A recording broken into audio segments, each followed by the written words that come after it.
with Mel, we're only interested in delicious food, be it for keto, low carb, or family cooking. So if it ain't delicious, you know it's not going to make the cut. Today I have got a keto butter chicken with naan bread meal prep for you guys. It serves 6, so I of course doubled and tripled the recipe already, so that turned out amazing. And here are the nutrients. Before we go through the recipe, I will just give you the breakdown of the nutrients. For 145 grams of the keto butter chicken with 1 naan, it's 491 calories, 8 grams of total carbs, 36 grams of fat, and 26 grams of protein. You may wish to make just the butter chicken, so the nutrients for that separately is 336 calories, 5 grams of total carbs, 23 grams of fat, and 24 grams of protein. If you wish to have an extra naan with your meal, the nutrients for just 1 naan are 156 calories, 1 gram net carbs, 3 grams total carbs, 13 grams of fat, and 2 grams of protein. I'm just going to show you, before we get into the recipe, the different options of, fridge versus freezing, and also if you're preparing for the family and for yourself if you're on keto. So this is fresh out the fridge. It's about 145 grams of butter chicken, and it's quite dense. I did get full on it. And I just added a side of broccoli with a bit of extra fat on there, and it's ready to go in the microwave. The naan bread out of the fridge is still really flexible, and that's a 1 carb naan bread. This is out of the freezer, and you can see it is definitely frozen. And it defrosts really well. Just take it out of the freezer just before you go to bed, and then if you're going to work in the morning, as you're getting dressed, just take it out and it'll thaw out and be ready. Or if you want to take it to work, pop it out of the freezer before you go to bed. And then this one I prepared like this because I did this for keto, but it was so yum. When my daughter tasted it, she said, "Oh, Mom, that butter chicken is actually better than your usual butter chicken." So I made this for her as well.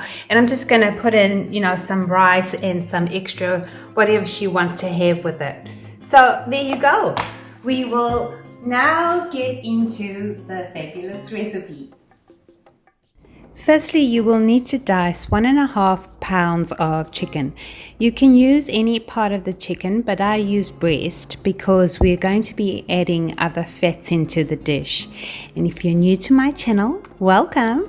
If you find value in this video, please do subscribe and hit the like button so I can continue bringing you great recipes. I do post new recipes every week, so hit the notification bell and that'll tell you when I've posted a new recipe. Next, we're going to finely dice a 1/4 cup of brown onion, and then we will need to prepare our herbs. To a little plate, add a heaped tablespoon of crushed garlic and a tablespoon of crushed ginger.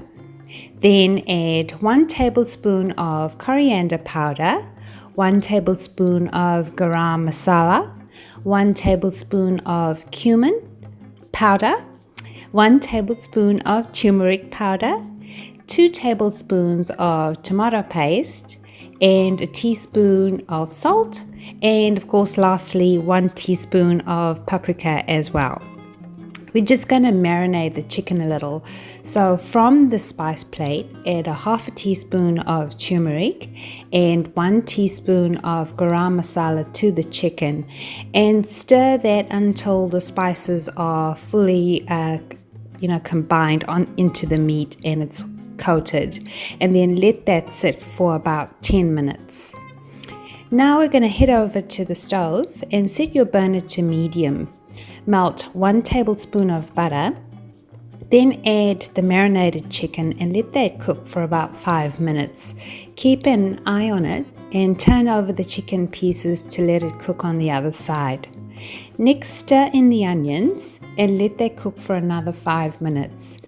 Next, add in the plate of spices with half a cup of water, because when we add spices to our dish, it does tend to dry out the food. Give it a good stir and then add 1 can of coconut cream or coconut milk if you have milk, but cream is going to just thicken up the dish a bit. At this point, I added 1 teaspoon of chili powder, and I added it late because I wanted to give you the option of not adding it at all. But honestly, 1 teaspoon is just going to bring out the flavors of this dish, and I would not recommend leaving it out.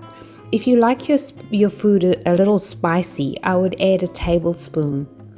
Right, give the dish a final stir, close the pot, turn down the heat to a medium-low and let that simmer for 20 minutes. I chose this naan bread because it is only 1 carb, and if you have 2 naan with your butter chicken, then you'll be able to have that because, it's just 1 carb. Let's make that naan bread now. So to a bowl, sift 3/4 of a cup of coconut flour, then 2 tablespoons of ground psyllium husk powder, then a half a teaspoon of onion powder, 1 teaspoon of baking powder, 1 teaspoon of salt. Sift all of the dry ingredients into the bowl, then add 1/3 of a cup of coconut oil and 1 cup of hot water, as hot as your hands can handle. Mix it all together. First I used a spoon, and then I found mixing it by hand was much better because it helped me just more finely break down the ingredients. And it should end up feeling like Play-Doh. This is totally optional. I added a teaspoon of crushed garlic and a tablespoon of coriander leaves for flavor. And also I found that I needed more hot water because the dough felt quite dry and it wasn't coming together. If you add too much water, you can fix it by adding a bit more psyllium husk powder. I ended up using a total of 2 cups of hot water, and then the dough came together nicely. Now we will roll out the dough between 2 sheets of parchment or baking paper. We are aiming to get 6 naan bread, and it's about the size of a side plate. Here you can see I used a little pot lid as my template. To fry the naan bread, add a little coconut oil to coat the pan over a medium heat, and it took me about 2 minutes on each side. Continue with rolling out naan bread and frying on each side until all the dough has been used up. Don't worry too much if you end up with excess dough, because after all, it's just a 1 carb bread. By now your butter chicken should be ready. Turn off the heat and add 2 tablespoons of butter and 2 tablespoons of coriander leaves and stir that in. I measured out the butter chicken to get accurate portions for you guys. It worked out to be about 145 grams per meal for 6 meals.